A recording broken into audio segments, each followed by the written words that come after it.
welcome sa ating YouTube channel. At kung kayo bago pa lang sa ating YouTube channel, ikaw ay mag-subscribe na and click the tiny bell all para updated ka sa ating mga videos.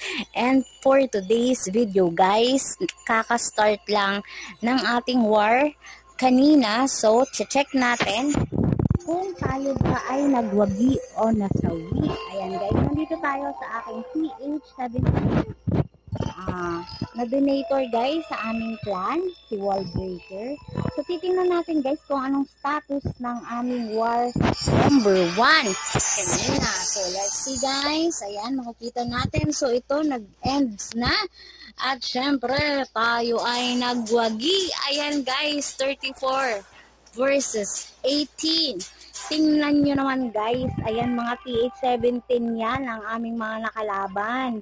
Pero syempre, hindi sila umatak, kaya nanalo kami. Haha, hindi dahil sa magaling kami.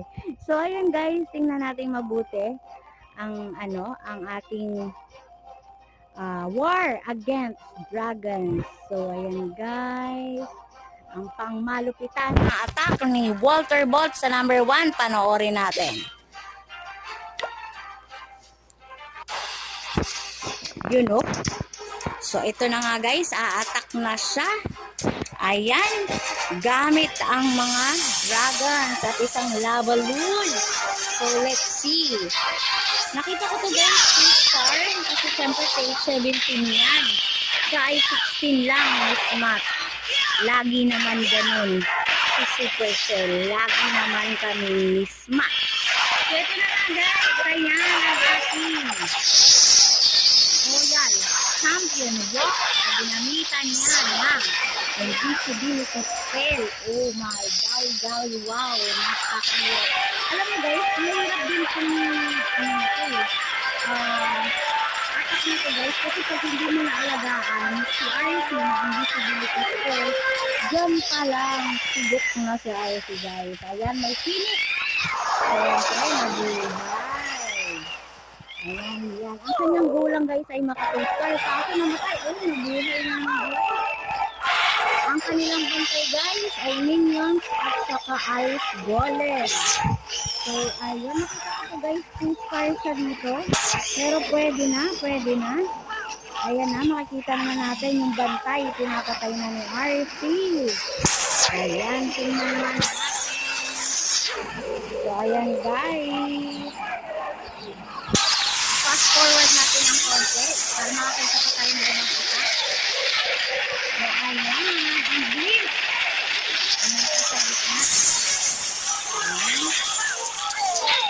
Grabe, ang lalakas na talaga ng defense ng PH17 guys. Ang hirap maka 3-star sa PH17. Pero siguro sa mga magagaling natin na players guys, pero tayo kasi hindi naman tayo professional, tayo ay gamer lang. Ayan. So ayan guys, nakatapos na. Naka-earn siya.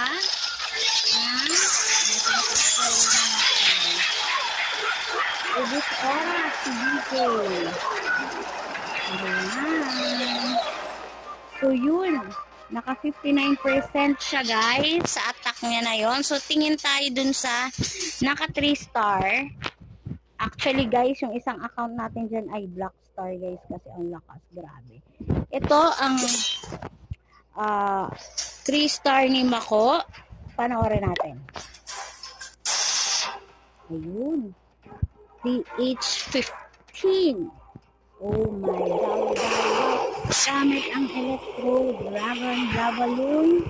Yun, syempre, at ang kanyang 4 na pangmalikitan na hero. Gumamit din siya dito guys ng poison. Syempre, para sa lamang ng city. At itong freeze spell. So, ayan guys, panoorin natin ang Electro Dragon Attack. Sobrang effective talaga ng attack na to guys. So, panoorin natin. Ipa-fast forward natin siya.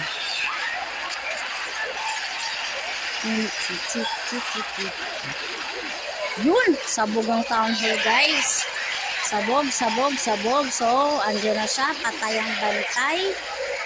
Yun, ubos. Ganyan bumanat ang Electro Electro Dragon. Ayan, naubos ang Electro Dragon guys. Mga heroes na lang. May healer puppet pa. Kasama si Grand Warden. Oh my gulay. Si Mako guys ay TH14 lang to Pero ang kanyang kalaban ay TH15. Galing, galing, galing, galing, galing. So ayun guys, natapos natin ang war number 1 laban sa Dragons. COC Tactics versus Dragons. Ayun guys, bukas po ulit mag-upload tayo para sa war number 2. Thank you so much for watching. Bye everyone!